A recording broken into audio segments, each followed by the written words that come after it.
Hello, everybody. Welcome back to Every Day is Friday. Before we dive in, make sure you remember to subscribe so you never miss an episode. Let's get into it.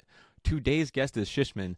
He's an author, keynote speaker, husband, and devoted father of 10. He's also the CEO of SMR Security Services. Sishman, welcome to the show. Well, thank you for having me, Matthew. It's such an honor, man, to be on your platform. No, I'm very excited for this podcast. And for the listeners who may not be familiar with your line of work yet, can you give us a quick rundown of who you are and what you do? Sure, absolutely, man. Again, thank you, Matt, for having me on your platform, and to all your listeners, man. I hope everybody's having a great evening. My name is Sishman Rimpson.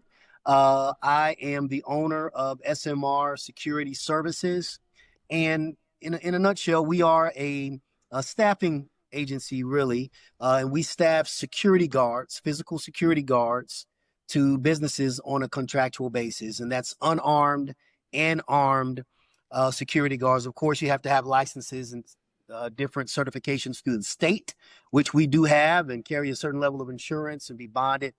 So yeah, we're out here, man, competing with all the big dogs for security guard contracts, and we are with a focus on government contracting. That's what we do. You know, it's always fascinating to hear the why behind someone's passions. Sure. And for you, and you have so many different lanes you're in.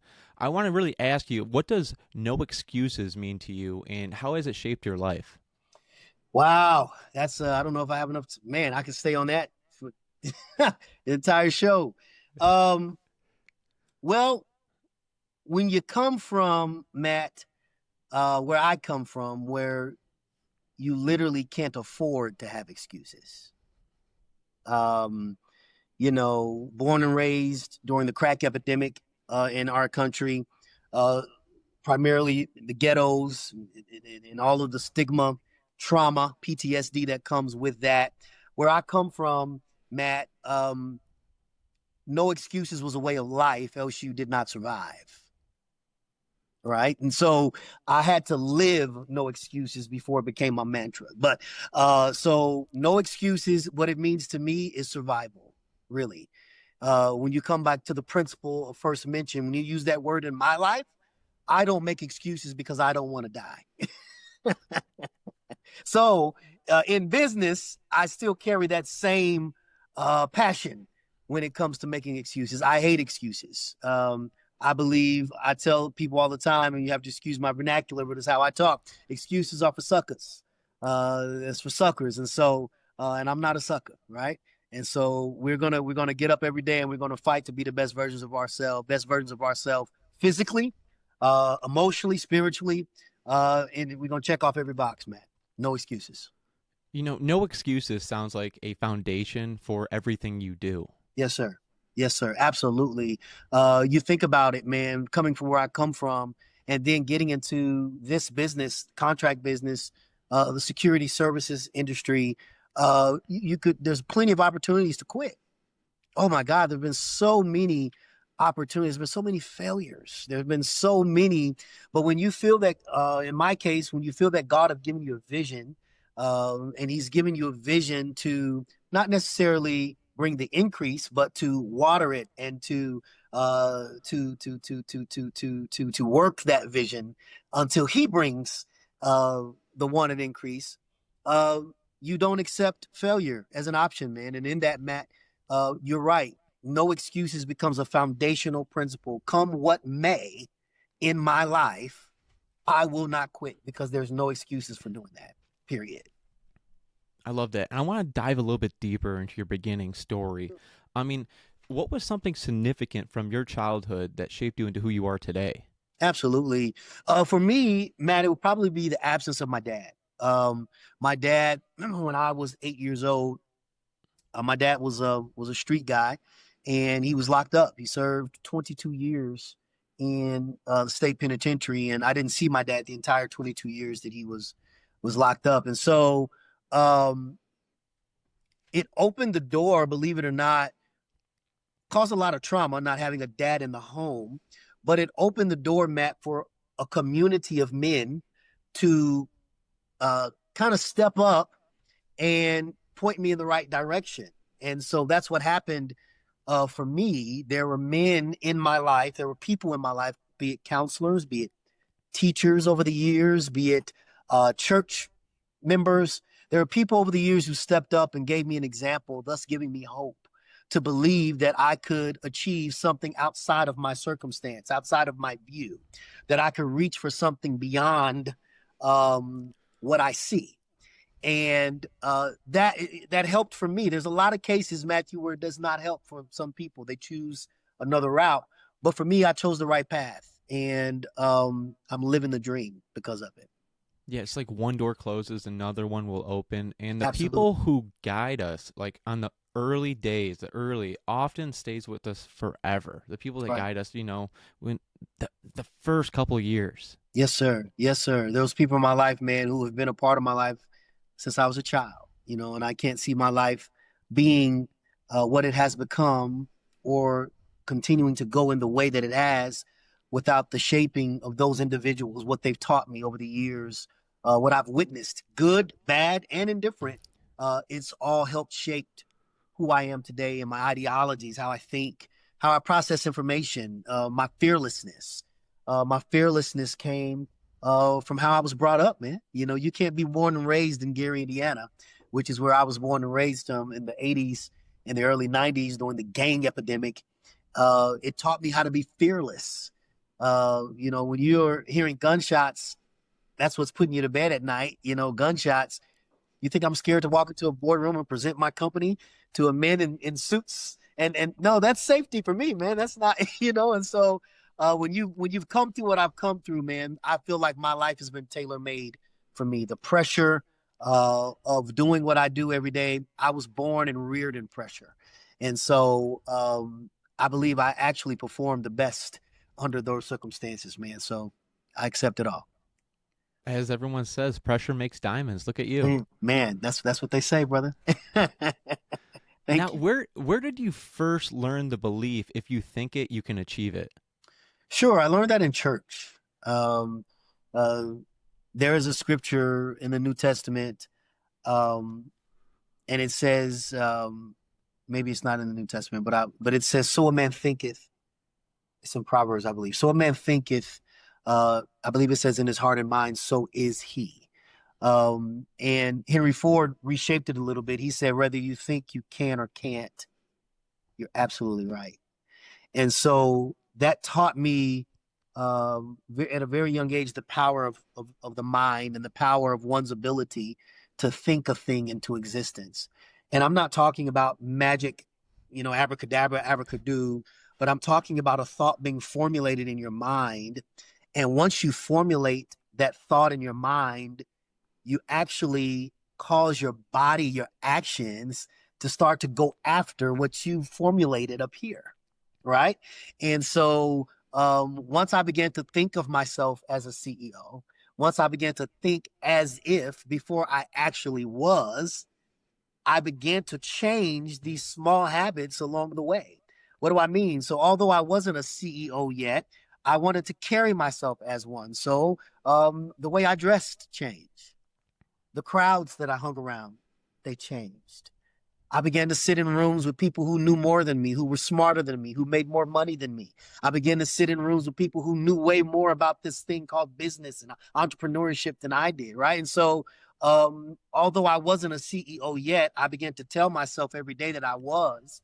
And as I began to tell myself this and put this thought of me in my head, this potential Sishman started to exist in my brain. And then Matthew, this funny thing started to happen. I began to chase after my potential. And so every day, although I'm not who I know I can be, I'm waking up every day chasing after my potential self. Then I get in the gym because I realize, wait a minute, this gym stuff is helping me. I'm not as stressed. I'm not bringing that stress home. I'm actually a better person working out. Like it's actually a science to this stuff, right? And so here goes the working out. I add that to my lifestyle. Wait, what do you know what?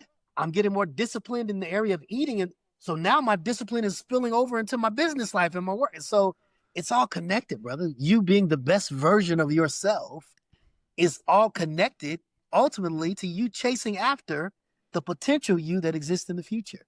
And so every day, that's what I tell people. I go talk to these kids or I go talk to schools. What advice would you give us? Never stop chasing after the potential you. Never stop chasing after the potential you. Because that you in the future looks so much better than you do today.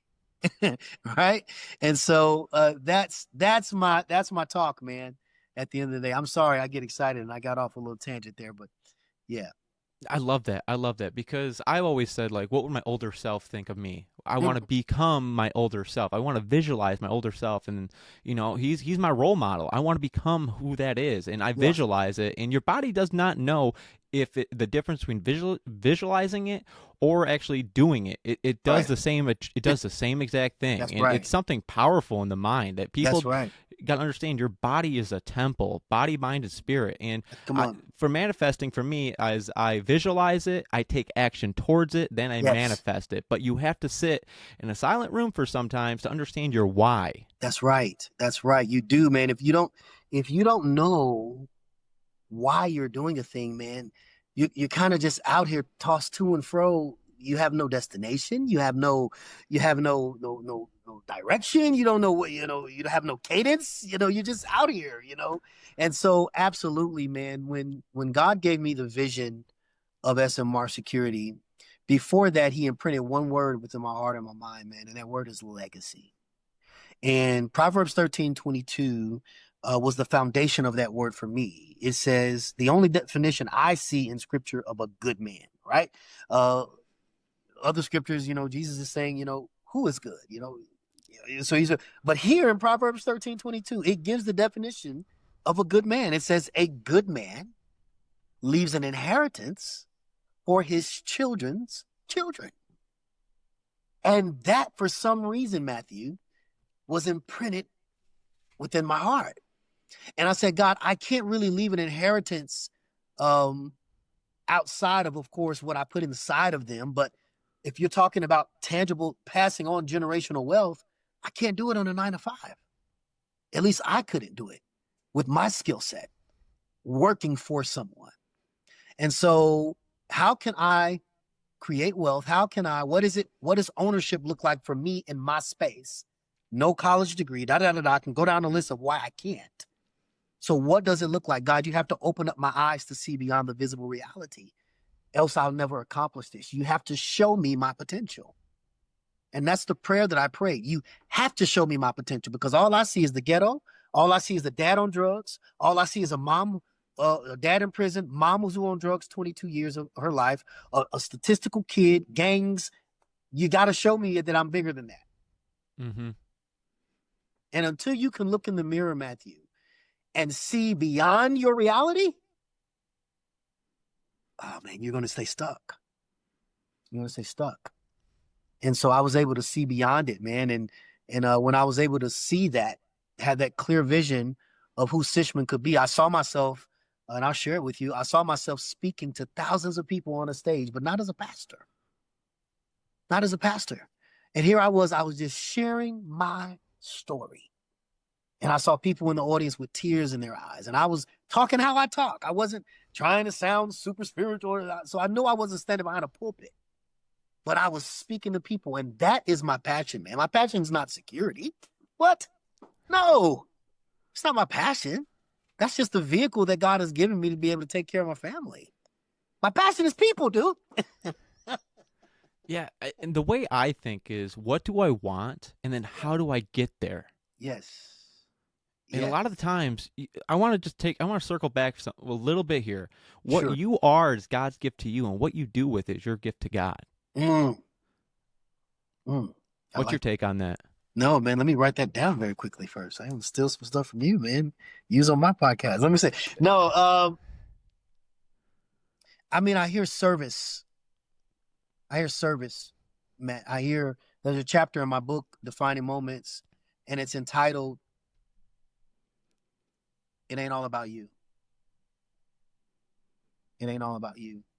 And I didn't get that, Matt. When I joined, if you don't mind, I'd like to tell you a story that goes with that, with the service aspect. Started my business, man. Again, you gotta picture this, Matt. A kid from nothing, and I have some success. Pride can come in so quickly, bro. You start to see employees, you hit your first million as a business, and you're doing all of this stuff, man, and you're like, you're just sticking out, and you begin to get that Nebuchadnezzar complex, right? And so I had this employee come in, this older man who I knew from the past. How I knew him, Matt, his name was Mr. Overstreet, and he had a twang to his voice. He was a down south guy, older white gentleman. And when he would depart, he would say, "Have a good one. Have a good one. Have a good one." That's how he would depart. So anyway, I'm in my office, Matt, speed the story along. I hadn't seen Overstreet in some years. I'm in my own office now. Somebody comes in to apply. I hear my assistant. She's a person application. The person's getting ready to leave. And as he's leaving, he says, "Have a good one." And I holler up out of there. I say, "Is that Mr. Overstreet?" And he's like, "Who is that?" I go out. Oh my God, it's Howard Overstreet. We hug, we embrace. I said, "Don't even worry about an interview. You're hired." Da, da, da. So we hire him. He's with us for 6 months, Matthew. He shows up at the office. My assistant calls and said, "Hey, Mr. Overstreet's here. I think something's wrong. He needs to talk to you." I hadn't seen him in the 6 months. He's out in the field. So he comes back to my office. When I see him physically, he's lost about 50 pounds. All right. His gun belt is falling off of him. He says, "Sishman, can I talk to you?" I'm looking concerned. He comes into the office, Matthew. He says, "Man, I don't have any family here. You're the closest person I know here." He said, "The doctors are telling me that I got this cancer in my pancreas." He said, "Sishman, I didn't have anybody else to go to." He said, "Do you think you could pray for me?" It was like a ton of bricks hit me in my face, man. Because here I am walking around with the briefcase. Here I am walking around with the puffed out chest. Here I am making it all about me. And in that moment, God said to me, "What if I called you and elevated you to this moment, to this place, Sishman, for such a time as for this moment right here? What if this is the reason, Sishman, that all of the success that you had, just so I can bring you to this moment and you can give me glory in this moment with Mr. Overstreet?" It made me weep in a way right there in front of Mr. Overstreet. I'm sure he didn't understand it because I had forgot about my God, man, in the success. I forgot about the service that was attached to the success. To whom much is given, Matthew, much is required, right? And so to answer your question, man, that's what it means to me. And I did pray with Mr. Overstreet that day. I'm a Christian. I prayed with Mr. Overstreet that day. Mr. Overstreet died not even 3 weeks later. But it was that moment, and I wrote about it in the book, and there's a picture of Mr. Overstreet in the book. He taught me something in his life and in his death, that nothing I do is only for Sishman and his, right? There's a greater picture here. And I apologize. There's a greater picture here. And definitely that opened me up to the service aspect of what I do in my life. Like a defining moment isn't about like what happens to you. It's about how you respond. Yes, you know sir. what I mean? Yes, sir. Absolutely. Absolutely. Defining moments are never about what happens to you. They're about how you respond to the moment, man. You're so right, man. And that's why, I think in life, man, God is not a tempter, but he will allow things to come to test you. And hopefully you pass the test. And when you pass the test, something happens, Matthew, your faith increases. You've learned a little bit, in this thing called life. Hopefully you don't make the same, travel the same way again. And so, yeah, man, defining moments are never about the moment. It's about what you got out of the moment. How did the moment shape you? Did you get the lesson that you were supposed to learn in that moment? You're so right, man. Yeah, when you ask God for wisdom, I mean, you will be shocked what he gives you. I mean, he's going to put you through some tests. Yes, sir. Yes, sir. And that's sometimes we better be careful what we're praying for. My mom taught me that, but in this walk, man, I guess, what I've learned to do, Matthew, is I've had to learn to trust him, man. I've had to learn to trust him. And sometimes I realize, how much I break his heart and that I don't trust him. I lean to my own understanding a lot, right? It says, "Lean not to thine own understanding, and in all thy ways acknowledge him, and he shall direct your path." And so I think it's a journey, man. And one thing I learned, in studying Paul, I love when I read the scripture when Paul says, I practice godliness. Who?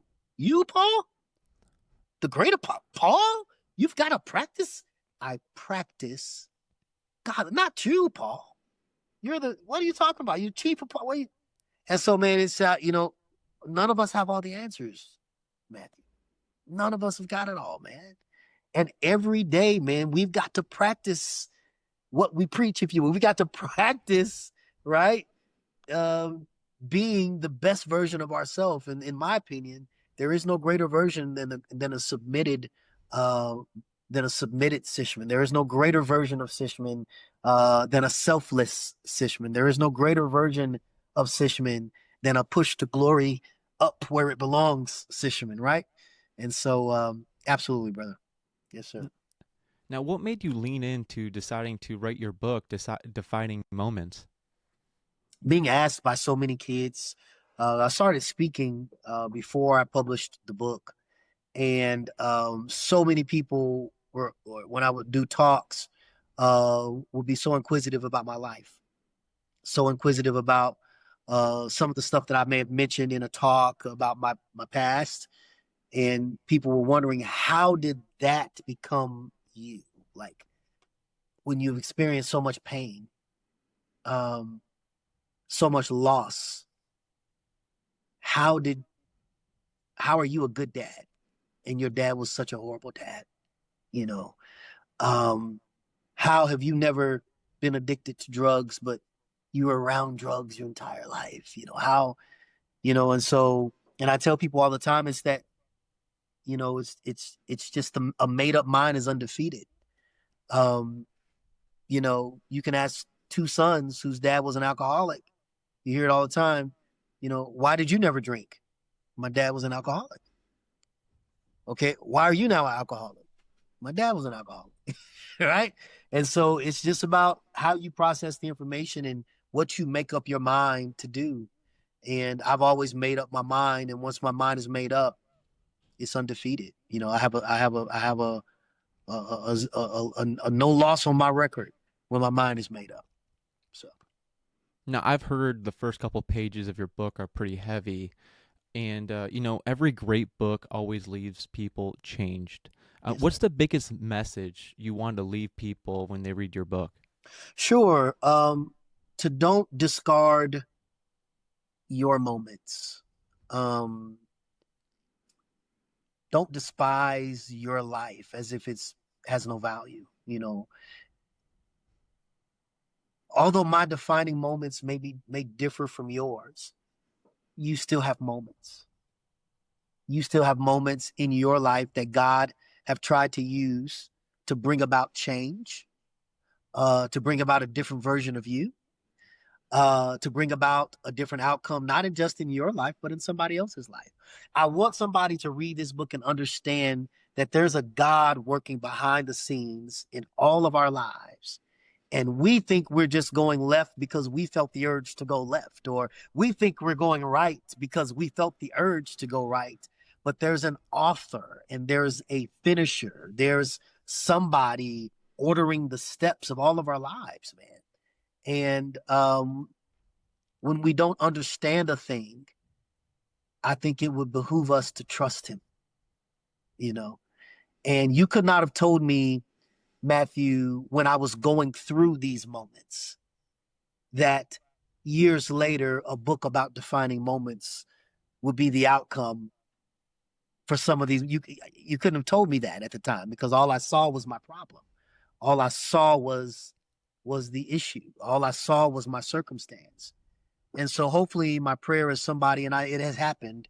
I've had hundreds of people who've read the book come and testify how they've gone through the same thing, or how they've forgiven their dad because they've read my book, or how they've, started their own book or their own journal, journaling their defining moments that they thought were just isolated events that they've gone through, but now they see how it's a domino effect and it was connected to this happening and this happening. So what's happening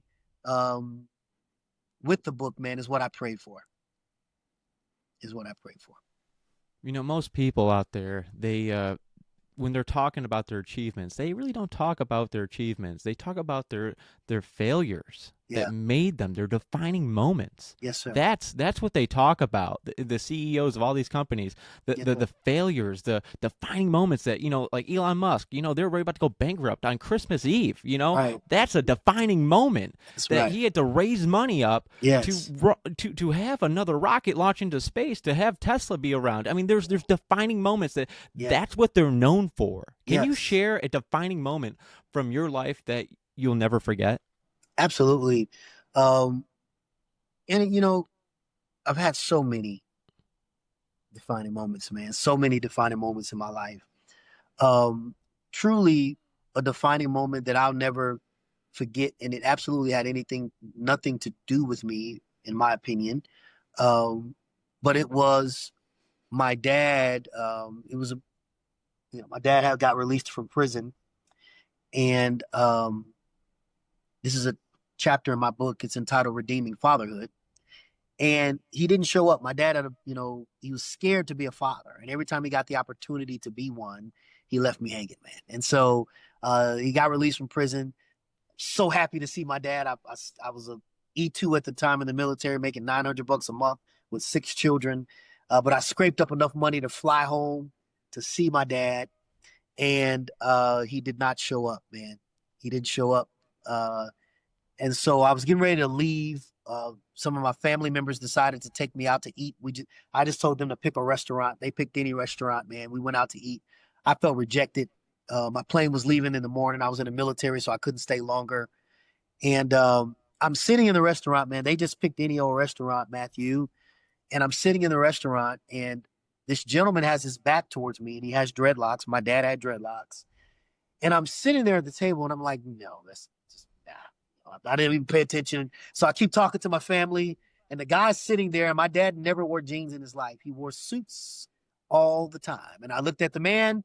The man had a suit on, and I'm like, no, this cannot be. And it's with his back facing me. And so my aunt says to me, dude, what do you keep looking at? I said, you all, I think my father is in this restaurant. And they said, no, he can't be, man. We picked the restaurant in Chicago. There's millions of people, and no way. He said, I got enough nerve. I got up, Matthew. I tapped him on the shoulder. He just got released from prison, so he turned around. He was very scared. And it was my dad. I said, Dad? And he said, my baby. And he jumped up. I was 30-something years old. He picked me up like I was a baby in that moment. The whole restaurant started. They don't know what they're clapping for. The whole restaurant's clapping. But that defining moment for me, I'm going to tell you why it's so important, Matthew. Who else but God could have set that up? There's millions of people in Chicago. My dad didn't even tell me where so what it did for me, Matthew, if I had any doubt about God existing before that happened, every doubt that I had in that moment was taken away. I knew he existed in that moment. That wasn't a coincidence. That wasn't just, by chance, you just happened to go to the same. No, it was God letting me know that he cares about my cares. He cares about how I felt. He cared about me feeling rejected. And he wanted me to know that he is God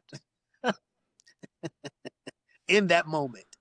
And it had nothing to do with my pops. My pops, it was horrible. He tried to run from me. But even God loved him enough, right, to bring about this reconciliation that I needed in my life, that I had no clue how much my dad being a part of my life would change my life. Yeah. And it ultimately changed my life. I mean, a total 160. Just having that man God has a reason for everything.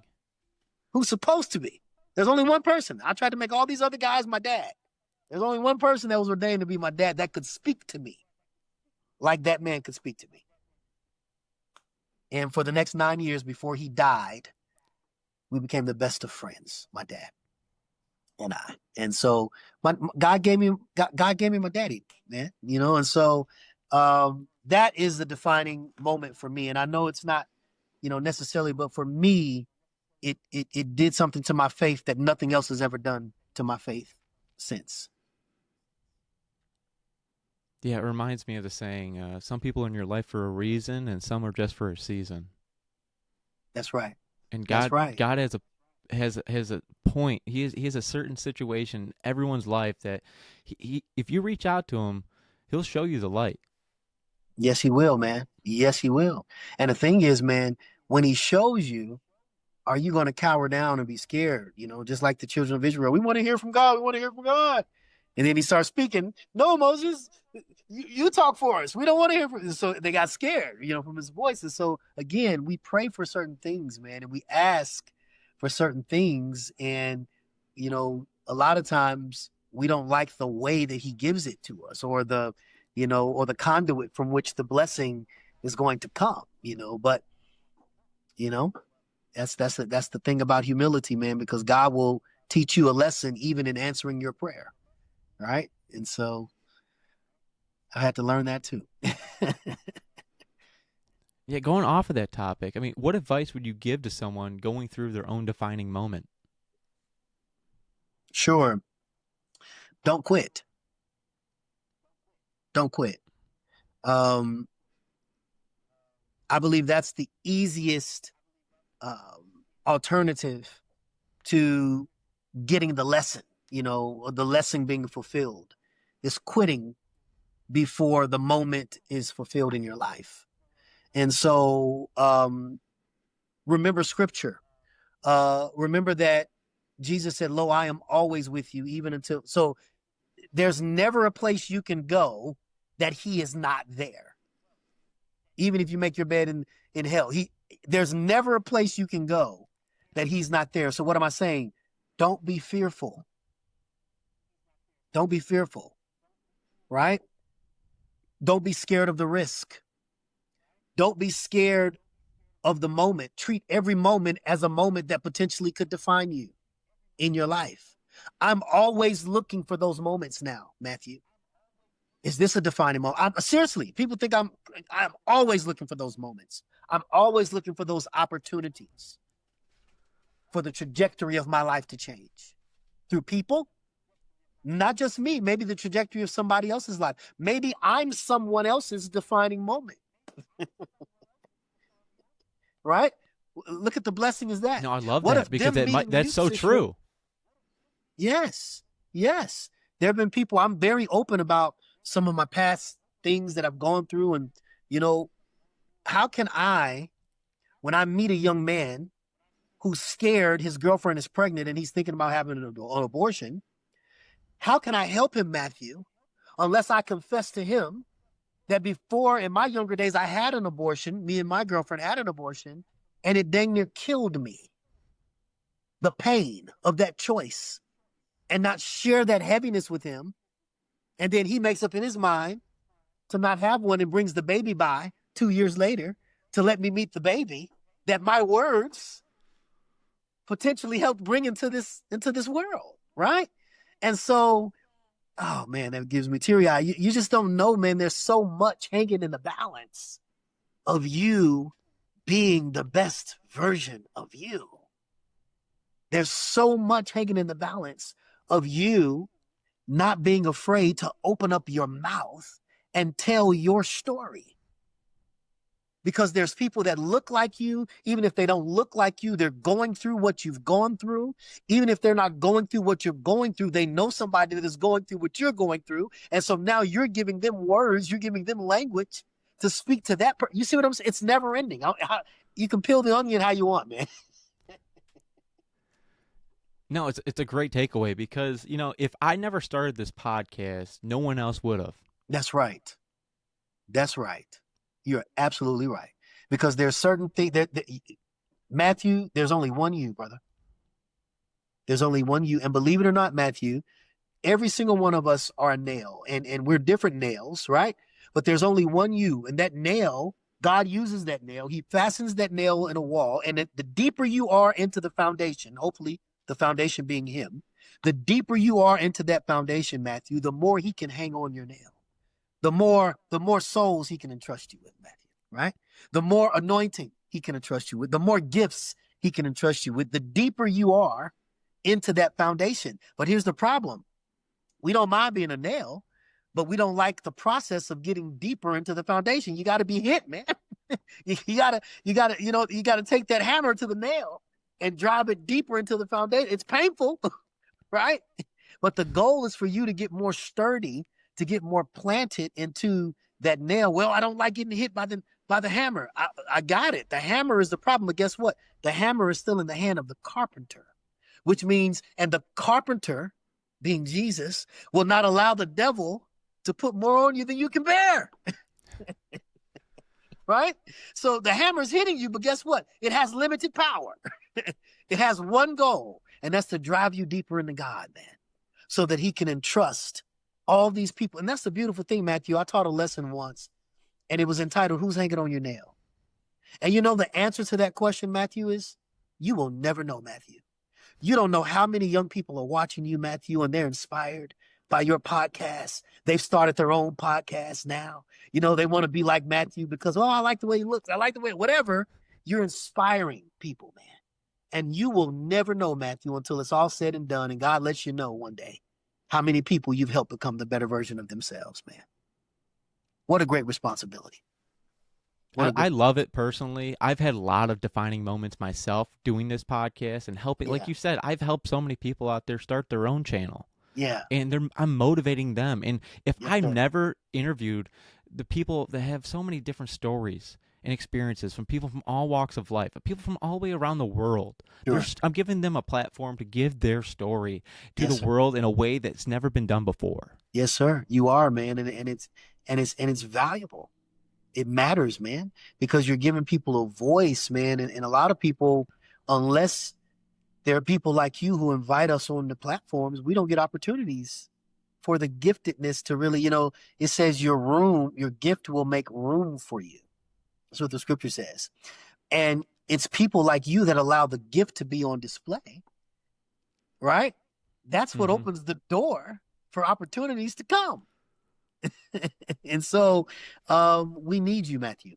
And we're so appreciative, man, for platforms like yours, and for platforms like yours that allow people to be who we are genuinely, right? We don't have to put on a facade, but we can be who we are genuinely, man. And we appreciate you, man, for this opportunity. We really do. I have such gratitude towards all my guests and you and everyone that's ever been on my show. And, like, I want to say this because defining moments isn't about what happens to you. It's about how you respond. And I can't say that loud enough because everyone, we all go through everything. Every day we're going through something. And everyone is going through something. Everybody in this world is going through something. You don't know what they're going through, but everyone's going through something deep down. It could be medical, mental. It could be some food. It could be anything that these people, their relationship at home, their work. There's so much stuff that's happening, family, friends. That's right. So everyone's going through something, and that consistency will get you through anything that you do. Just stay consistent with it and stay positive. And the positivity is so powerful because you got to think of life like, this is so bad, this has to be good. Yes, sir. You're right. I love that. This is so bad. Something's good got to come out of this, right? I tell people all the time, Matthew, I found my greatest help when I hit rock bottom, man. And it was the, we shun those rock bottom experiences, man. But I tell you, those rock bottom / prodigal son experiences, man, only way you can look is up from there. If you're going to be optimistic on the floor, brother. There's nowhere else to go. You know what I mean? But up. And so, absolutely, man. I tell people all the time, be a realist concerning where you are, right? But be an over-the-top dreamer concerning where you want to be. You understand what I'm saying? And so, yeah, I get it. You're in a bad situation right now, and I get it, Sishman. Your words are helping, but I need food. Right? I get it. I talk to kids that, my words are great. They're inspiring, but they go home to nothing. They go home to, and so I'm learning also, man, I've got to put my money where my mouth is also, man. There's ways outside of me just talking to people. My wife and I are about to start up our first nonprofit, to the glory of God, man. We're so excited about that. I don't want to let too much out the bag there, but Man, I live on that principle, Matthew. I believe it. To whom much is given, much is required, man. And for people like yourself, Matthew, this platform, that's a lot. That's a huge responsibility. You're responsible for what you put out here, brother. You are responsible for what you put out. And the question is, are the seeds that you're putting out, Matthew, are they bringing back a harvest? Right? Are Yeah. they bringing back fruit? Is fruit coming out of the ground? That's how I live my life, Matthew. The seeds that I put out every day, right? Even though I may not see the increase, but Sishman, are you putting good seed in the ground?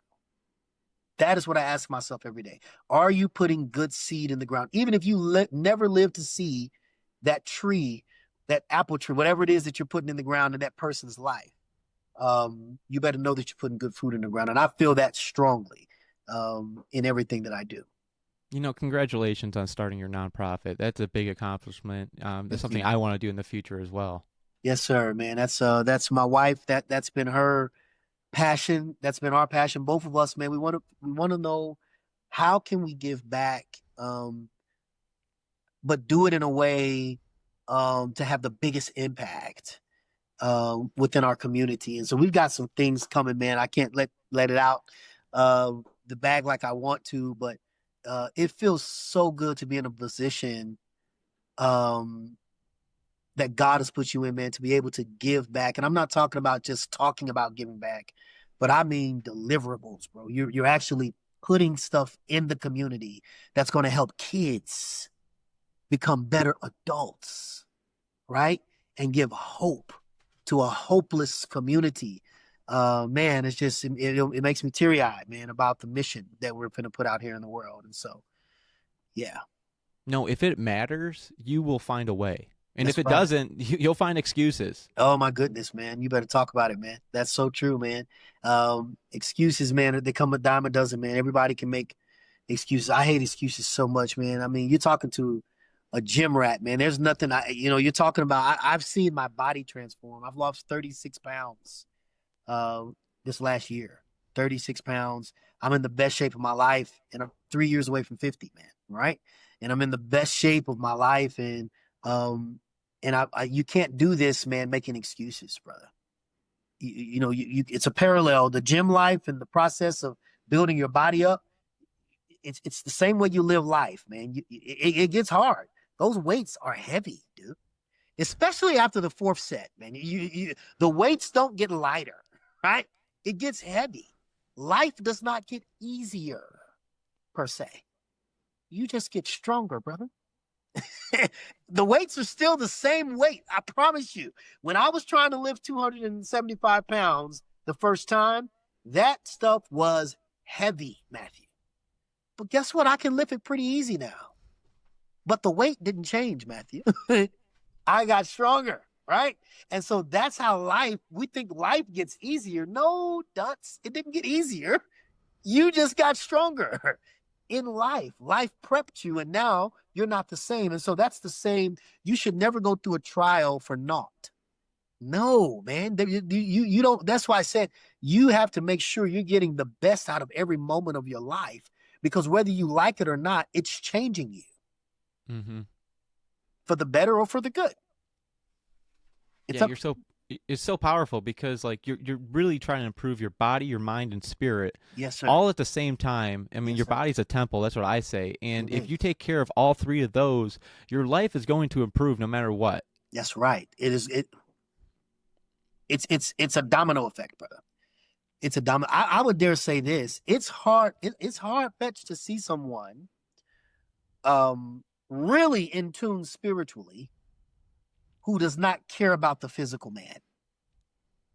It is I hate to go there, but how can you be and you're still and you live in a gluttonous your life? There's a mental discipline that we like to disregard, man. We'll be super spiritual and fat spiritually all day long, but we won't get the discipline, which comes from another word, disciple. Yes. a, a hallmark of a disciple's character is their discipline. That's the word comes from. It derives from that word, right? And so, you said it. You said it earlier, Matthew. consistency is the key. I'm no better than you, Matthew. I just get up at 3:30 every morning, every day.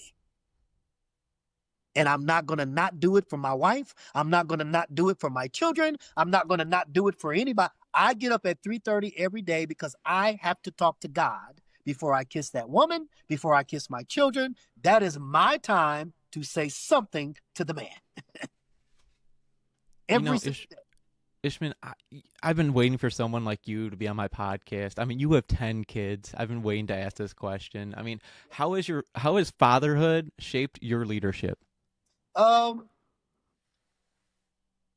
was a song back in the day, 2 Chainz. It was called the birthday song, right? And in the beginning of the song, 2 Chainz is a famous rapper from Atlanta. He asks a question. He says, "You ask me what I do and who I do it for." You ask me what I do and who I do it for. Those 11 people that you just mentioned, my family, my wife, and my 10 children, they are my why. That's my legacy. I'm so proud to say that 3 of my sons, the triplets, they are executives they work for my company. Right? That is I get so many goosebumps saying that because, Matthew, that's what I did it for. I did it not so that I could spoil my children, but so that my children could have options in this world. Options is such a, we don't place value on the ability to have options, brother. And that's all. I didn't want to set them up a table to where they can glutton, just eat whatever they want. That's not no, that wasn't the goal. The goal was, you're going to go to school, you're going to do everything you're supposed to do, but guess what? You don't have to worry about and be hard pressed about who's going to hire you. Dad will take care of that. You always have a home here. Your skill set, and I believe you're going to work harder here because this has your name in it. Right? And so, my children, man, I mean, the greatest joys of my life. I have my oldest daughter is 24. She graduated from Texas State, mass communications major. My triplet sons are 23. They all work for the business. My twin girls are 21.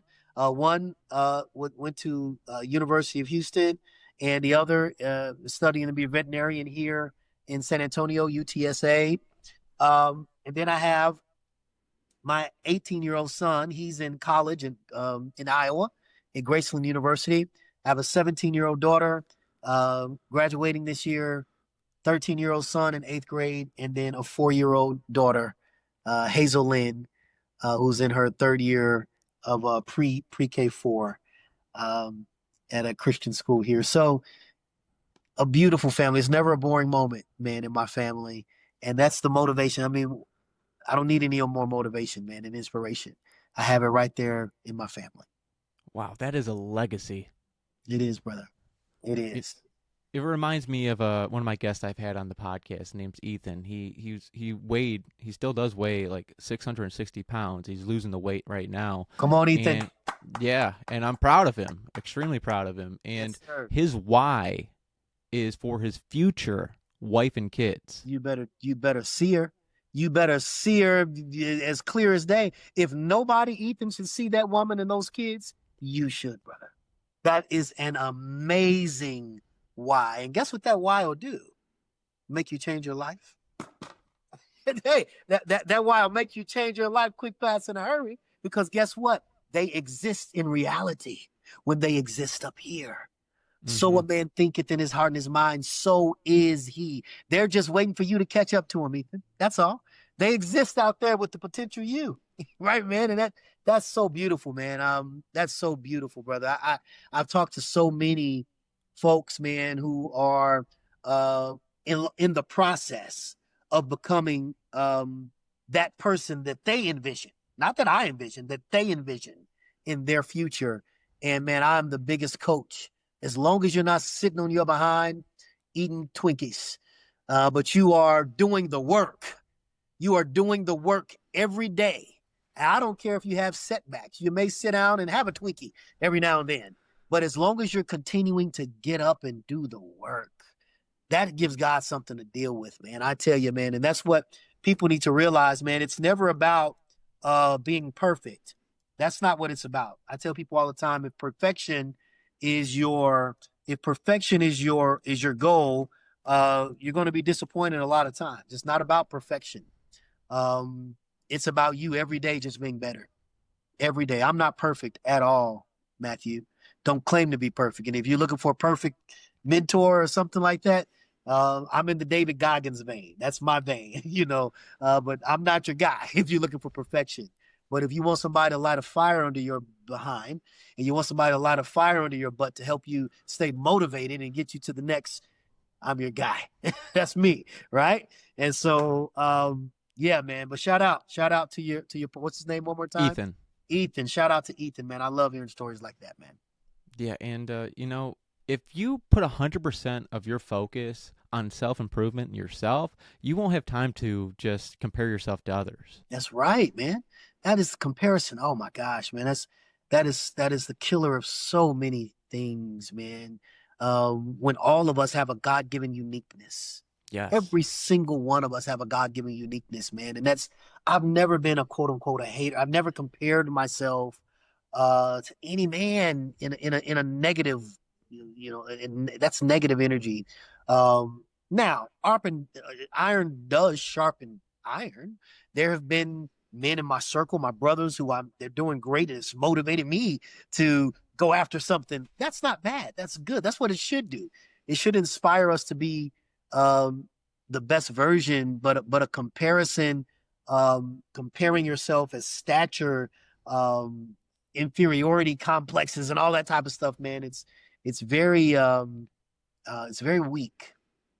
And it's a sure way to bring yourself into phases of disappointment and depression. And that's what the enemy will use to get you off track and to get you distracted. But look in the mirror. Mm-hmm. Only comparison in the mirror and then in the Bible, right? The Bible used the plumb line to compare yourself to Jesus. And in the mirror, look and see where you are and always be honest with yourself. Always be a realist concerning what you see in the mirror. But then when you close your eyes, be absolutely insanely crazy about thinking about your potential and who you can be in the future.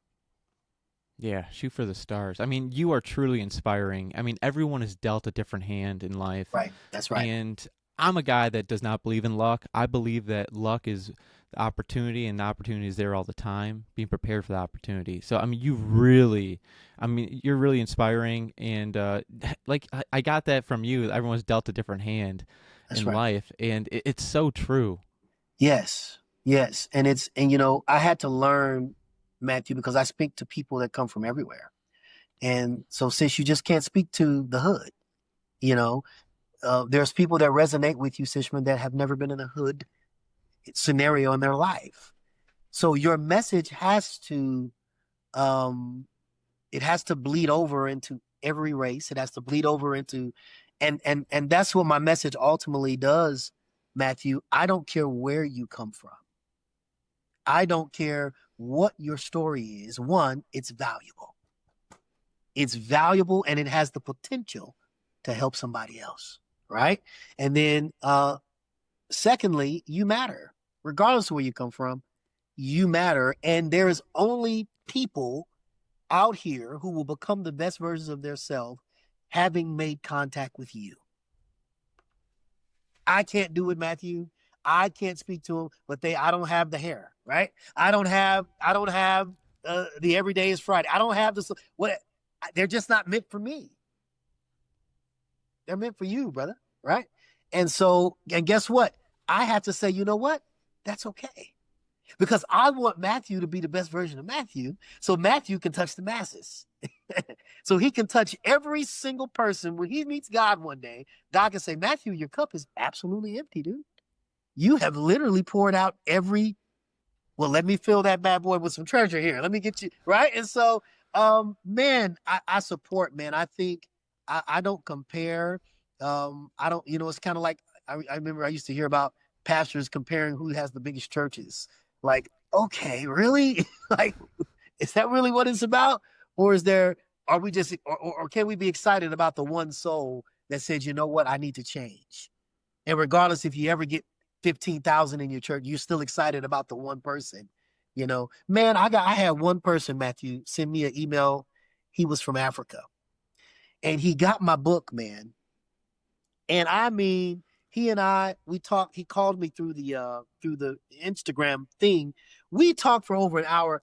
I talked about that for almost a year, brother. I don't care who else read, but the fact that this man read my book all the way in Africa, man, and he was so touched by the stories, and he's talking to me. I can see the inspiration. That one person did it for me, man. I thank God for everybody else who read the book and received, but all it took was for me to know that one person was impacted, right? I don't want to ever make temporary impressions, bro. My goal is always to make a permanent impact. Forget a temporary impression. Can I make a permanent impact on the people that God brings in my life? That's the goal. Yeah, one of my best friends told me this recently. He goes, someone out there thinks you're dope. Keep doing what Yeah, you're doing. that's right. That's right. Someone out there thinks you're dope, man.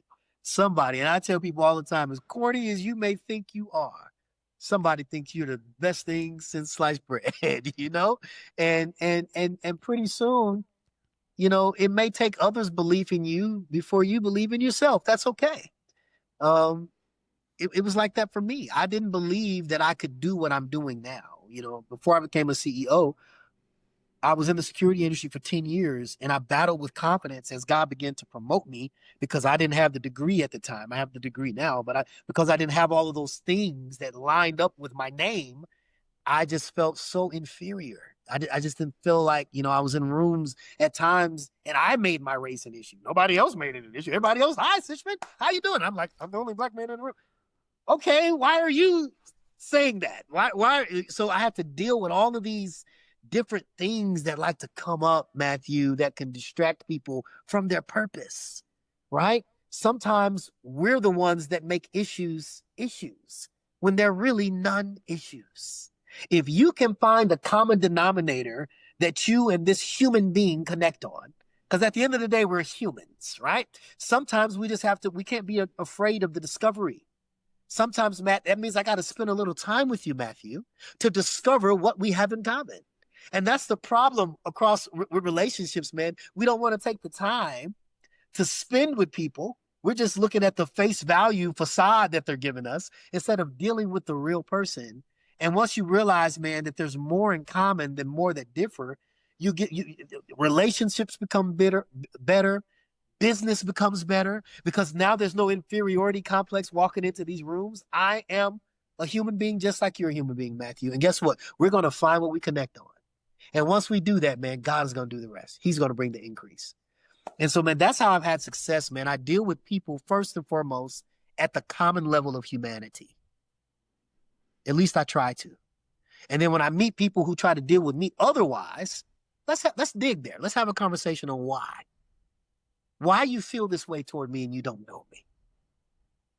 Or you're putting me in the box of the experience you had when you were 12 years old in Missouri somewhere. Right? And Yeah. and I've had conversations like that too, Matthew, where they're becoming about education. And so yeah, I'm just not quick to judgment, man. I try to meet everybody at the common level of humanity in my relationships. And I've been able to have great fruit come out of me taking the time to get to know people. Yeah, a lot of people out there struggle with their ego. Oh my gosh, brother. Oh my good man. Listen, and I've been guilty of that at times. When you win as much as we've won here these last few years, man, you got to be careful because the momentum train that we are on has been insane. You actually begin to think that everything you touch turns to gold instead of everything that God touches in you turning to gold, right? You actually begin to think that your hand is and so you gotta sometimes have people in your life that help you bring it in. And they're not bad, the ones who tell you, Sishman, come off your horse. Let me deflate your head a little bit. right? Those are the friends you want, right? You don't want the one that's helping you, build up this inflated version of you. And so thank God for my circle, man. I have people that have been in my life for 20, 25 years. They've been in my life when I was broke. They've been in my life now that I have money, and they're sure to tell me when I'm not being the best version of myself. And so I thank God for all of it, man. The process, the people who are mean to me when they need to be mean to me, the people who are nice to me when I need someone to be nice to me. Um, God is a supplier of all things. It's so true. And success starts with a thought and then it grows. I mean, with discipline. That's right. You're the only person that can matriculate that thought. You're the only person that can manifest the thought. Think about how many thoughts have just stayed in your brain. You didn't even have enough boldness to let it roll off your tongue, right? You didn't even have enough boldness to let it actually come through the mouth gate, right? It just stayed a thought. The first thing is to actually open up your mouth and release it. Let it permeate the atmosphere. See how it feels floating out here in the real world. I'm going to own a business. I like that. I will be a CEO. Call me Mr. Rimpson. I said that to myself so much, man. I joke about it now, but I like the way it sounded when I said it, Matthew. One day my wife heard me say it. She said, I like the ring. It has a ring to it. She liked the way it sounded too, right? My kids start playing with me. Mr. Rimpson. Okay, Mr. Rimpson. So people call it nature. Nature started catching on, right? When you release stuff in the atmosphere, man, there's a reason that God says sometimes you have to confess a thing. You have to release it in the atmosphere, because when you do that, you're actually going to start attracting different opportunities and different things that when you're ready for it, it's going to propel you into the next version of you. And so I said that I want to be an entrepreneur to enough people. Somebody believed in me and started giving me pointers on what to do to become an entrepreneur. Right? They started sending me to classes, profit mastering and all these terms I thought I had to go to college to know. Direct labor percentages and all these overhead, all these terms that I thought you had to be super smart. And I realized you didn't have to be. You just had to be willing to learn. And that we did, man. We sat at people's feet who were willing to teach us. I didn't know how to write a business plan. I didn't know nothing about projecting numbers. Projecting numbers, what you mean, my check next week? what are you talking about, right? Millions? You want me to project millions, but we don't have any. I can't see. So I had to be a visionary, brother. And I had to be a visionary very quickly. I had to believe in my business, and I had to go tell that to a bank. And I had to have it on paper so they could believe. Right? Yep. And eventually they did. And thus lines of credit started coming and the business, began to take off. But you've got to have it up here first. And then you've got to release it. Because you releasing it is what's going to bring value to it. Does that make sense? No, it makes perfect. What I think is you don't need the perfect conditions to start. You just need to start. That's right. Absolutely. So when I started my business, and you can always cut me off, man, because I talk. No, I want to dive into your stories and experiences. And so go ahead. We failed. Oh, I can't tell you how many times trying to start the security company. I quit my job as an executive to start the company. In 2016, I didn't get my first contract until 2018. And so I depleted all my savings. I was blackballed from the security industry going back to work in it. So I couldn't get a job as a manager back in the security industry. I was humbled. I had to take a job making $32,000 a year as a telemarketer after I depleted all my family's funds. And so I let all the business stuff go. I let my name go. I lost all of that. For my business security, you have to pay on the insurance even though you don't have a contract, you have to, that's the overhead you have to pay. It was like $1,800 a month, which I don't know where I had that. So I let it go, sunk into a deep depression. That lasted for about a year. My wife helped me get out of that. We started going back to church, getting my mind right. God told me to start the business back up. We didn't have the money. My wife let me use her credit card, the last $2,000 we had, to get the business back up, get the name started. And then God told me to be still. Wait, what do you mean? I got to go get contracts. Be still. I can't afford the insurance for the next month. What do you mean? I got to go get money. Be still. So I was still, Matthew, about the 26th day. No, the 17th day, because Thanksgiving was the next day. So it was 2018, November, the day before Thanksgiving. I don't know what, it was the day before Thanksgiving. I got a call. I forgot I had restarted my company back up. I actually really did. I was in the middle of a telemarketing call. I got a phone call on my call from a man named Gabe Atkinson with Atkins Construction. He said, "Is this Mr. Rimpson, the owner of SMR?" I said, "I don't." "Oh, yes, I do. SMR Security." "Yes, sir." He said, "Well, look, man, we just want a contract with SAWS. We need a company that has their DBE. That was the certification that my wife's credit card just helped us pay for. That will be expiring in 30 days. 26 days, so it's going to be expiring soon." He said, "We need a DBE. SAWS requires us to give 19% of this construction contract to a DBE company. We're going to need security at all 8 locations that we're doing security for SAWS." Are you serious? 8 locations? I don't have uniforms. I don't have payroll. I can't float. My credit score was about a 490 at that time. There's no way I could. 8 people. He said, what's the bill rate, and can you start tomorrow on Thanksgiving?" I said, "Mr. Gabe, I absolutely would love this contract, but I'm going to be very honest with you. I don't have any money in the bank, so I can't pay people. We don't even have uniforms, sir. We're a business by name only in paper. I can't do it." He said, "What's the bill rate you would charge me?" And I threw out the highest bill rate. I just wanted him to be like, I said, "I would charge you." He said, "Okay, I'm going to help you out because I need your certification." Here's another thing, businesses: get your certifications. I don't care what certifications you have. If it's minority owned, if it's a small disadvantaged business, if it's woman owned business, if it's disabled veteran business, get your certifications, because you don't know what that's keeping you out of, right? So he said, "I need your DBE. So this is what I'm willing to do. At the bill rate you shot me with what I need, I want you to come pick up 2 months worth of invoices tomorrow." I said, "Sir, wait a minute." I did the math. Computer. I said, "Sir, that's about $67,000. He said, "Will $67,000 help you tomorrow? Will that help you start?" I said, "Mr. Gabe, yes, sir." That would absolutely help me start my business. I went up there on Thanksgiving morning, man. I picked up a check for $67,000 and some change. So you're absolutely right, brother. All you have to do is start it. Don't worry about the how. I'm a living witness.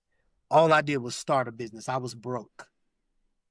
My credit scores are 800 now, but it wasn't in 2018 when I started this business. But all you have to do is start it. That's the hardest obstacle in your way right now, is actually following through and being consistent with starting your company. And then once you start it, God has promised He'll bring the increase in His time. You just got to be ready. Had I not been ready when that phone call came, had I not had those licenses, had I not been in position, had I not been ready, that contract paid SMR in 2 years $622,000. Had I not been ready, not only would I have not got that contract, but I would have lost on the opportunity to start my business. I did nothing, Matthew, to start my business. Not even a loan. I did nothing. I didn't even have a degree at the time. I did nothing. And when we were able to start that contract, we didn't have guards, we didn't have anything. But guess what? I called my pastor. We had deacons out there with hoodies on, and I bought everybody fluorescent vests. None of us were licensed to do security. None of us. I had my wife out there, my mom out there, my friends out there. But we started that dang on contract, man. We started that contract. And we eventually got all the people out there after a couple months. But we started the contract by any means necessary, brother. We started it. And I think I think they did a count. We've gone through almost 600 and something employees have come through our door. And right now we're sitting at 139 employees. You know, such a blessing, man, to be able to help people, real people, and to be able to help change lives and be an example of no excuses, right? To be an example of a made-up mind is undefeated, right? And so that's my lot, man. It's a scripture in the Bible that I love, man. He says, after you've been strengthened, go back and strengthen your brethren. That's my lot today. I love that because, every mistake and every small win, you have to put it on, you got to take it with you in your utility belt, and you're going to learn a lot from everything you're going on your journey. I mean, it's about the journey, not the destination, but the personal development throughout the journey. Yes, sir. And you're just learning. I mean, for me, for the podcast, for example, I mean, I went through so many people that didn't show up for a podcast. I remember one back when I first started. I was trying to get this woman from South Korea. It's a 13-hour difference. I was up at 2:00 in the morning waiting for her, and we were all set up. Never showed up. But it taught me, though, to be prepared, but you never know what's going to happen next. That's right. And then I didn't give up. I said, this one person's not showing up. Hey, I'm going to keep attacking, go for the next one, and go for the next one, go for the next one. Yes, sir. Basically just DM as much as you can. And then, people like you and me, like I reach out to you, I might ask you, do you know any other guests that want to be on the show? And then like the word gets out there that you have a huge platform now that people are sharing their stories and experiences on. And that's what this podcast is all about, is just sharing your stories and experiences. Because if I didn't do this, it wouldn't be out there in this world today. And that's the kind of legacy I want to leave. And I really want to ask you, like, what's one of the biggest mistakes you've made in business that's taught you the most? Yeah, the biggest mistake I made personally, man, was early on trying to do everything myself. That was the biggest mistake I made, man. And it wasn't until I read a book entitled It's the Who, Not the How. I recommend that for every entrepreneur, man. The who, not the how. But when I finally got that concept through trial and error, as before I read the book, one of the things that I had messed up on, I was trying to be the operations person. I was trying to be the HR person. I was trying to be the accounts receivable, accounts payable. I was trying to be everything in my business. Something at some point was going to take a hit. And of course I slipped up on my sales tax. That's one part that I didn't. And by the time I caught it, we were about $65,000 in on sales tax. And so that was an expensive lesson that I had to learn. And so what I would recommend to people is understand that you need a team.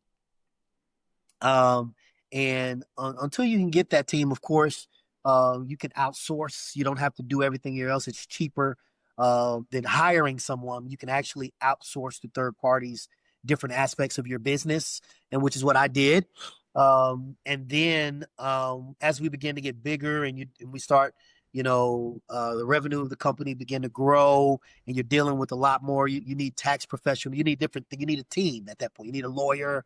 And so I started surrounding myself with people who are way smarter than I am. Okay, who have a lot of different skill sets that I don't have. And so I apologize about that. So yeah, that for me was a turning point or a defining moment in my business when I embraced the concept that it's not how I do a thing, but it's who I can pay to do the thing for me. Right. And so and I'm known for that. I pay good money. Uh, I don't want to know how to do accounting, right? I have no desire to know, and I don't want to run my business, um, the operations of my business. I don't want to run it 24/7 anymore like I used to, you know?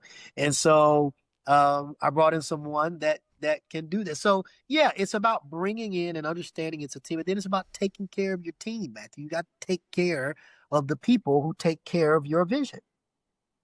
You have to take care of them. And so we try to stay as competitive as possible with not just getting the right people, but keeping the right people. Right. Yeah, And and you so wouldn't ask anyone to do anything that you don't feel comfortable doing yourself. absolutely not, man. And that's you have to lead by example. And that's what we've done for sure. You know, I think the greatest attribute of a leader is his ability to influence. In my opinion, that is the greatest attribute of a leader. And a bad leader or a good leader. There's some bad leaders that I could do a whole dissertation on, man, because they had great leadership skills. You know what I mean? They got a lot of people to follow them. And so, for us, we just want to make sure that as we're leading, of course, we're getting people to follow the positive attributes that are the hallmark of why we've been successful. And so, absolutely, man, I believe great leadership is one who can show and not necessarily just tell. Yeah, and I think leadership, managers, teachers is one of the most important jobs out there. If you don't For have a sure. strong teacher, a motivator, someone that's going to shine the light on you Yeah. instead of just, I told someone this the other day. I go, "Hey, some people they off improvements, you say, "Hey, you did a good job today." Some Hmm. people like that, That's right. You got to understand who you're working with and who's working under you That's as a right. leader. Absolutely, man. You have to take the time to, you almost got to study your people, you know, especially your key people. Um, you want to let them know that they're not just a slot within your company or what they matter, And I have employees that have been with me the entire 6, 7 years that we've been in business, you know. Um, Not because Sishman necessarily is paying them what they feel they can get. That's not necessarily the reason, but at the end of the day, um, it's competitive. But Sishman also cares about us. Last year or the year before last, my wife thought it was a great idea, man. What we did in Christmas is we bought kids for every single one of our employees. We bought gifts for every single one of our employees' kids, and we had them come up to the office and open up their gifts. So now some people may say, "Man, that was a waste. Why would you do that, man?" Let me tell you something, man. There's so many businesses out here today that don't even know the name of their employees, let alone trying to do something kind to let them know, hey, you're not just a number on our payroll. We actually, what an awesome way to give back and just show appreciation. And so, um, we do stuff like that. Security guard of the quarter, security guard of the year. Whatever we can do to boost the morale in this sometimes hopeless world we live in, man. Whatever we can do to infuse some goodness, to infuse a smile here and there, to let people know that there's actually good people out here, um, uh, that's trying to make a difference and change the narrative. Yeah, and those little things can make the biggest difference. For sure, man. And when we do our climate assessments, man, 90% positive climate assessments. You're still going to have some that are not happy with, you know, they wanted more overtime or whatever, but um, for the most part, foundationally, we run a business that's based on integrity and treating people how you would want to be treated, and that's the hallmark, especially with all of our supervisors, to whom much is given, much is required. And so, grace is what we lead with. Understanding though this is still a business, and we have to take care of SMR security, but anytime that we're able to teach and to show grace and emulate the love of God, we do. That's a great takeaway. And how do you hope people like remember you as a leader? I hope people remember me. That's simple for me, man. I hope people remember me as a servant leader. Um, Someone whose life was marked as a giver. Um, when you think of Sishman, you think of someone who knew it wasn't all about him. Um, Sishman's cup, I'm sure when it's all said and done, I want people to know that my cup is empty. That I gave out all that I could, man. And I don't have to make podcasts. I don't have to, share the wisdom I feel that God has given me through my life experiences. But I do because I understand that somebody's listening to me, Matthew. Somebody's listening to me, man. And even if one person's life could be changed, perhaps that one person whose life was changed through my words will end up touching 20 million people, man. Right? And so it's just unlimited potential when you're not scared to be who it is that God has made you. It's that ripple effect. You never know It's who the you're going to ripple. affect. Who's hanging on your nail, brother? You have no clue, right? And so I wonder if Paul knew, the Apostle Paul, who wrote, 33% of the New Testament. I wonder if he knew that his letter to Timothy, would in turn be a book in the Bible that hundreds of millions of people would read to gain strength and to gain, he was just literally writing a letter to the church at Corinth, or he was writing a letter to Timothy, or he was writing a letter to the church at Ephesus. He was writing a letter to Philippi, And so, but he didn't know that the entire Christian world would be hanging on his nail. He had no clue. When he dead and in the grave, had no clue. But he's not going to know until he gets in front of God, and God says, "Oh, let me get your report, Paul. Oh yeah, I helped 5 churches, God. It's about 120 people I helped, stay in the faith." And God's going to say, "No, man, those letters you wrote to those churches, they touched 1 million people in Africa. They touched 1 billion people over in China. They touched, 3 million people over here. So according to my record, Paul, you got 2 billion souls that you've helped. I think you got the mansion up the street, brother." You thought you had the little shack, but you got God's math is funny, man. You know what I mean? And so now on the same token, I don't want it to be said, Sishman, because you didn't open up your mouth and help this person. You prevented this person from becoming the best version of themselves. And the 1 million people that person was going to touch, they never touched because you weren't in position. You didn't open up your mouth. You didn't say what you were supposed to say when you were supposed to say it. You didn't do what you were supposed to do when you were supposed to do it. And now, instead of the story being a praise report, now the story is a letter of reprimand. So yeah. All right, Shishman.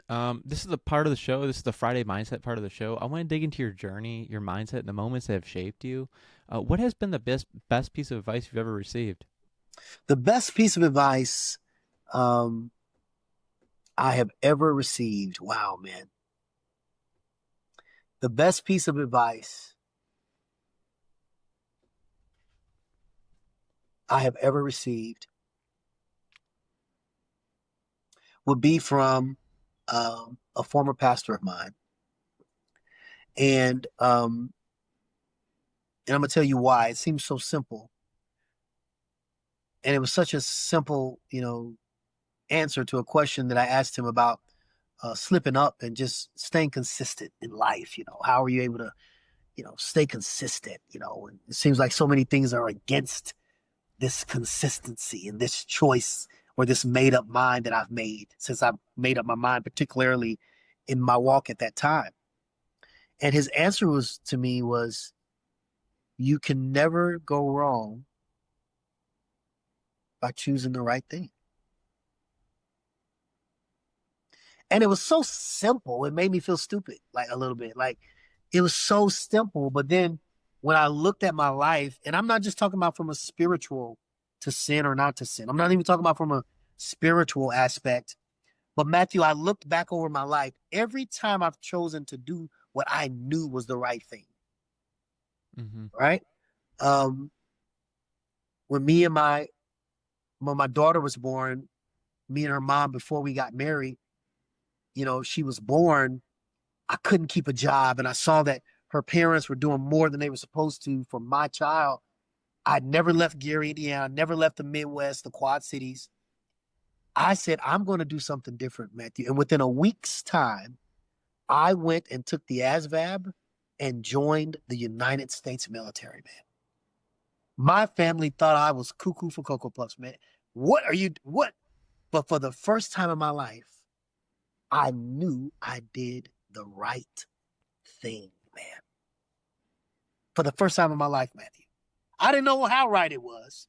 But guess what that brought me to a place called San Antonio, Texas, when I joined the Air Force. And I didn't know, unbeknownst to me, I was just joining the Air Force, but who knew that God had this entire life planned out for me here in San Antonio that I never in my life would have thought I would experience, right? He knows the end of a thing before it begins. And so, yes, to answer your question, man, I didn't know what I was getting into, but I just knew as long as I did the right thing, good thing was going to come out of it. And I've lived by that motto, even in business. There's been plenty of times for me to do the wrong thing, right? But I lean on that foundational defining moment in my heart that I know doing the right thing will do. Yeah, looking back, that defining moment made you into who you are today. For sure. Absolutely. And I Absolutely. want the listeners to understand you only get so many summers in a lifetime. So take what time you do have on this earth and take full advantage of it. That's right, man. You can't miss out on this thing called opportunity, man, because you don't know how many opportunities you have. You really don't. And I tell people all the time, you get one shot to make a first impression, man. You get one shot. And even if that person is gracious enough to allow you another opportunity to replace the bad memory you gave if the first impression wasn't that good, the fact remains that you still only have one shot to make a first impression, whether good or bad, right? And so, it's the same with opportunities that God gives you or that life presents to you. You don't know what doors are being opened by you taking opportunities that come your way. An entrepreneur cannot be scared to be a risk taker, man. You cannot. You've got to be as cuckoo as Indiana Jones, brother. You've got to be willing to jump when you don't know what's ahead of you, right? You've got to be willing to walk out on a bridge and you see nothing but smoke, but you've got to trust that there is ground beneath the smoke. And even though you can't see it, you've got to be able to trust that the fog, that there's something under the fog. And so that's what differentiates us from the rest is our level of faith, because everybody's given a measure of it. And I just believe entrepreneurs are given a little bit more, right? Because you have to believe in something that does not exist yet in the natural. Even those of us who are living in chaos right now, your peace does not exist right now. It doesn't in the natural. It has to exist up here. It has to exist up here. Your business has to exist up here. That wife and those kids, my brother, they got to exist up here, right? That successful entrepreneurial business has to exist up here. And then when it exists up here, that's going to formulate the work necessary to bring it into fruition out here. I agree with you on that one. I mean, like I said earlier in the podcast, visualize it, take action towards it, then you manifest it. That's And right. Shishman, the show is called Every Day is Friday, and Friday has a special energy, whether it's like freedom, excitement, or just feeling of accomplishment after a long week. I want to Sure. hear from you. What does Friday mean to you? Oh, Friday means for me family time. That's what Friday means to me. Every day literally is Friday in my life now. I don't differentiate the days of the week. Every day, my business runs 24/7, 7 days a week. And so, um, I don't get excited on Fridays like I used to back in the day, right? And so, but what Friday does mean to me is my kids um, are out of school. It means that they don't have school on tomorrow. So it means that we can spend a little time not having to worry about some of the things that we would if it were a regular weekday. And so usually Friday is a day for all my children either come over to the house, order some pizza or something, and just relax and just love on each other as a family. I love that every day is Friday mindset, and it's new beginnings, celebration, and anything is possible. I appreciate you sharing that. And this Yes, is your sir. chance to leave the listeners with something powerful. Is there anything else you Yes, want to share sir. before we go? Man, I appreciate your podcast, Matthew. I've pretty much shared everything that I usually share. Two takeaways, though, that I would ask that your listeners take away. The first one, two mottos, you'll find them on my website, iamsishman.com. You'll find them on all of my social media, coach_sish. That's my Instagram. You'll find a theme uh, with this motto: a made up mind is undefeated. I live by it. Um, if you think about that, even in your own life, whatever you've made up your mind to do, or even what you made up your mind not to do, good, bad, or indifferent, once your mind has been made up, I guarantee you that it got done. Think about it. I want you to think about, I'm talking about every decision in your life. You've either made up your mind not to, you made up your mind to do, but I guarantee it got done. I just say that to say this. That's the power of a made up mind. And so think about what you're thinking about. Thinking about what you're making your mind. Think about what you're putting the period in your life, right? Um, and hopefully you can put your goals in there too and make up your mind concerning them. Second thing, made up mind is always defeated. And number two, it's a twofold. Continue to chase after the potential you, because I promise you, you look better tomorrow than you do today. Um, that's what I would leave with your leaders, man. With your leaders, with your listeners, the young leaders out there, man, for sure. A made up mind is always undefeated, and continue to chase after your potential because you look better tomorrow than you do today. And that is what Every Day is Friday is all about. I appreciate you sharing that, and I resonate with all of that. Yes, sir. I completely do. Everyone out there, go chase your dreams because your dreams will not chase you. That's right. And all your information will be in the description down below. I want to make sure that people know where to find you. Where Sure. can the people follow and support your work? Sure. I only have one social media platform, and that is Instagram. That is the only thing that I'm on. I am going to open up grudgingly. I don't like all the other social media platforms. I used to be on them at one point, and they were a huge distraction in me accomplishing the things that I needed to accomplish. And so I did away with them, but I will be opening up a LinkedIn here later this year. But coach_sish is my Instagram. You can also follow me. If you go to my Instagram, you'll see my link tree. It'll have all of my websites as well. My personal website, speaking engagements. If you want to find more about my book, you can go to iamsishman.com. And all of that is on my Instagram, coach_sish as well. I would love to connect with you. And everyone listening, go give him a follow on Instagram. You get to see all the sweet hats he has. My dad was a hat person, as I said before. My father was a dresser. That was one thing. If you knew my dad, um, he was gonna have a suit on, man. He just wore colorful suits and he wore hats, big hats.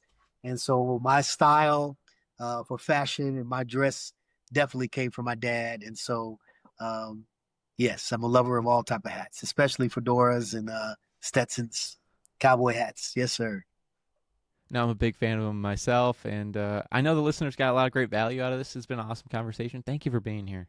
Man, thank you for having me, man. I had a lot of fun today. Thank you, Matthew.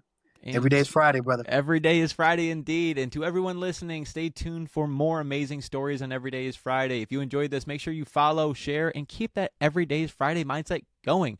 Stay inspired and make every day feel like Friday, everybody. Until next time.